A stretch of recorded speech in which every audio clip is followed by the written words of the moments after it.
मुर्दाबाद मुर्दाबाद मुर्दाबाद शिक्षा मंत्री मुर्दाबाद मुर्दाबाद मुर्दाबाद शिक्षा मंत्री मुर्दाबाद मुर्दाबाद मुर्दाबाद नया नियमावली वापस लो वापस लो वापस लो नया नियमावली वापस लो वापस लो वापस लो नया नियमावली वापस लो वापस लो वापस लो नियमावली वापस लो वापस लो वापस लो इनकलाब जिंदाबाद शाही नहीं चलेगी, नहीं चलेगी नहीं चलेगी हिटलर शाही नहीं चलेगी, नहीं चलेगी नहीं चलेगी नई नियमावली वापस लेना होगा।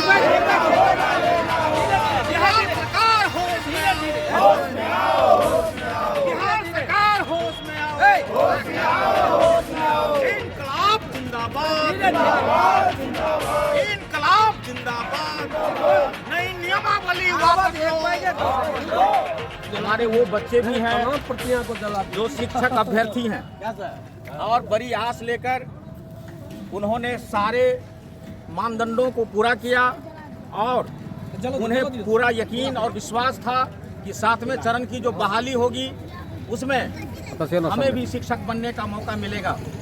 लेकिन अभी अभी बिहार सरकार ने जो नई शिक्षक नियुक्ति नियमावली 2023 को लागू किया है, उस नियमावली में पूर्व से कार्यरत नियोजित शिक्षकों के साथ साथ इस बिहार के लाखों वैसे बच्चे जिन्होंने डीएलएड किया, ओडीएल किया, बीएड किया, सीटेट पास किया, टीईटी पास किया, एसटीईटी पास किया और उनको यकीन था कि अब हमें 7वें चरण में शिक्षक बनने का मौका मिलेगा, परंतु बिहार सरकार ने इस नई नियमावली में उन बच्चों के साथ भी बहुत बड़ा धोखा किया है, अन्याय किया है और अब इस नियमावली के अनुसार उनसे बीपीएससी के परीक्षा लेने की बात हो रही है। ये नियमावली कार्यरत नियोजित शिक्षकों के साथ साथ जो शिक्षक अभ्यर्थी हैं उनके साथ भी वायदा खिलाफी है, धोखेबाजी है। हमारा संगठन बिहार राज्य प्रारंभिक शिक्षक संघ कार्यरत नियोजित शिक्षकों के साथ साथ लाखों शिक्षक अभ्यर्थियों की लड़ाई लड़ने का भी मन बना चुका है और हम इस लड़ाई को अंजाम तक पहुंचाने का निर्णय ले चुके हैं।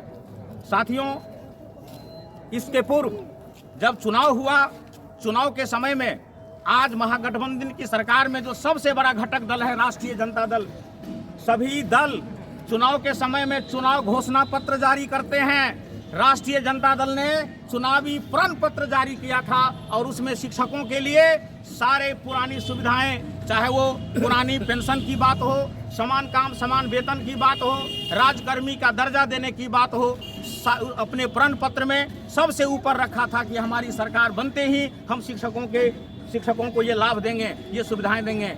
परंतु अभी अभी जो नई नियमावली निकली है उसमें राष्ट्रीय जनता दल सबसे बड़ा घटक दल होने के बावजूद एक शब्द भी नहीं बोला, इस नियमावली का विरोध नहीं किया और उसका समर्थन करके अपने चुनावी प्रण पत्र में जो वायदा किया था ये वादा खिलाफी किया है। हमारा संगठन बिहार राज्य प्रारंभिक शिक्षक संघ सरकार के इस वायदा खिलाफी के खिलाफ उठ खड़ा हुआ है और हम लोग इस लड़ाई को अंजाम तक पहुंचाने का निर्णय ले चुके हैं। कल बीआरसी का घेराव होगा, परसों समाहरणालय का घेराव होगा।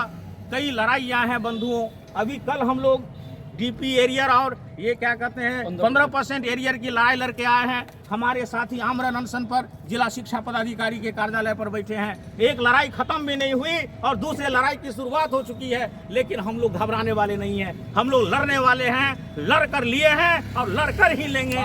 बिहार के सभी नियोजित शिक्षक, आज समय आ गया है कि चाहे आप किसी भी संगठन से ताल्लुक रखते हो, आज जरूरत है कि आप लोग एक मंच पर आइए। जिस तरह समन्वय समिति बनाकर आपने बिहार सरकार को हिलाने का काम किया था, उसी तरह एक बार फिर समय आ गया है कि आप लोग एक मंच पर आकर बिहार सरकार के इस वायदा खिलाफी के खिलाफ लड़ाई को बुलंद करें, आवाज को बुलंद करें। वर्तमान में महागठबंधन की सरकार है। बिहार के नियोजित शिक्षकों के साथ साथ जो हमारे शिक्षक अभ्यर्थी हैं उनको भी वर्षों से लॉलीपॉप दिखा रहे थे।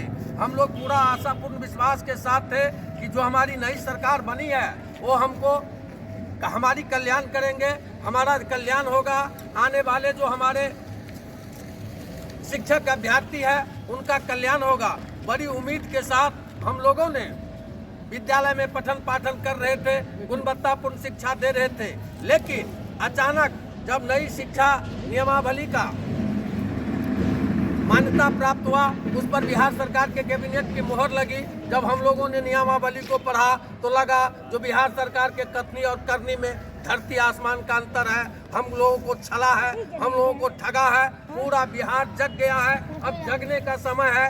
बंदर बांट होने से जगह जगह अलग अलग डफली और अलग अलग राग बजाने से काम चलने वाला नहीं है। हमारा तो मानसिकता है, हमारा अपील होगा तमाम बिहार के जो हमारे नियोजित शिक्षक है, चाहे जिस किसी भी संगठन से ताल्लुकात रखते हो, जो भी हमारे शिक्षक अभ्यर्थी है, भविष्य में शिक्षक बनने वाले लोग हैं, सभी लोगों से हमारा अपील होगा कि एक बैनर तले आकर के इस नई शिक्षा नियमावली का हम लोग विरोध करें। और उसी कड़ी में आज हम लोगों ने संपूर्ण बिहार में, चाहे वो पटना हो, मुजफ्फरपुर हो, दरभंगा हो, मधुबनी हो, सूबे बिहार में आज नियोजित शिक्षक के साथ साथ जो हमारे शिक्षक अभ्यर्थी है, तमाम लोग ये नई शिक्षा नियमावली का विरोध करते हैं। और आज इनका हम प्रतियां जला करके लौकी प्रखंड मुख्यालय में लौकी के प्रखंड के तरफ से भी हम बिहार सरकार को संदेश देना चाहते हैं कि आपका जो नई शिक्षक नियमावली है, इनका हम लोग पुरजोर विरोध करते हैं। आगे भी इस तरह से हम लोगों का चरणबद्ध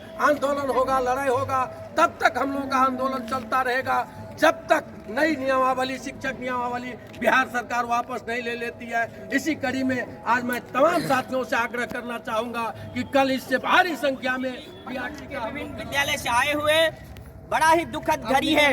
ये जो बिहार सरकार पटना में बैठी है, वह समाज के बच्चों को पढ़ाने देने के मूड में नहीं है। वह नहीं चाहता है कि अंतिम छोर पे जो बच्चे पढ़ रहा है वह पढ़े, वह मूर्ख बना रहे कि हमको वोट देते रहे, कि हम उस गद्दी पर बैठे रहे। वह चाहता है शिक्षक को इस तरह से हम करें कि वह विद्यालय से किसी तरह से दूर हो जाए। आप जानते हैं हमारे शिक्षक के साथ विद्यालय में क्या सब हो रहा है। एमडीएम के नाम पर, पोशाक बांटने के नाम पर, जहां पढ़ाई होनी चाहिए वहां पोशागार बनाने का काम कर रहा है। दुखद घड़ी है। बिहार सरकार के जो प्राथमिक विद्यालय है वहाँ कौन बच्चा पढ़ने जाता है सारे लोग जानते हैं, लेकिन वहाँ का जो विधि व्यवस्था है, सरकार लॉलीपॉप दे करके केवल विद्यालय को पढ़ने के जगह उनको बांटने और लूटने का जगह बनाया है।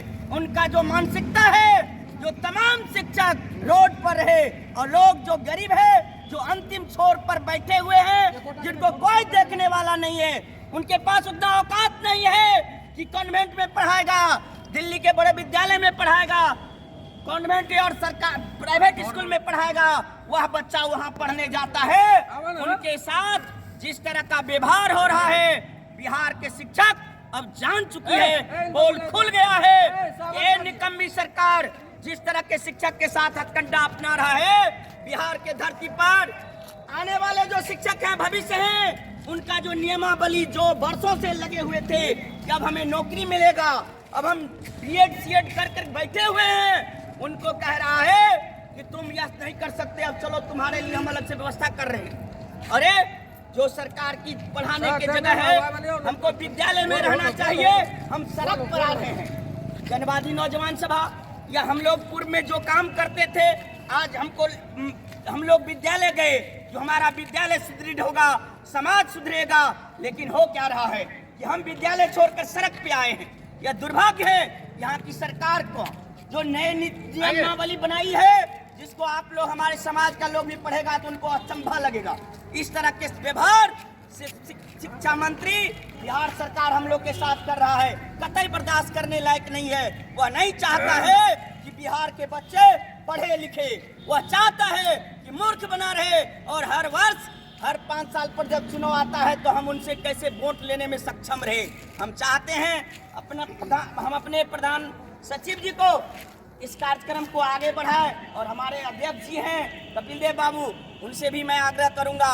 और हमारा कार्यक्रम कल जो शिक्षक का डीएलएड वाला कई ऐसे हमारे एरियल बचा हुआ है पूर्व से कई वर्षों से, उनके लिए हमारे जिला के अध्यक्ष संजीव कामत जी आज कई साथी के साथ आमरण अनशन पर बैठे हुए हैं। बिल्कुल है, कल का कार्यक्रम हम लोग बीआरसी घेरेंगे। कल परसों हमारे जिला में शिक्षा मंत्री का पुतला फूका जाएगा। आज बिहार में तमाम हमारे जो बेरोजगार नौजवान जो हमारे विद्यालय से पढ़ के पटना गए हैं, नौकरी की तैयारी कर रहे हैं, वह भी रोड पर है। इस सरकार के जो नियमावली बना है वह नियमावली एक धोखा है, षड्यंत्र है, लोगों को ठगने का हतोताश कर रहा है। उनको जो विद्यार्थी तैयारी कर रहा है पटना में, उनके लिए भी बहुत समस्या है। वह भी आज रोड पर उतरा हुआ है।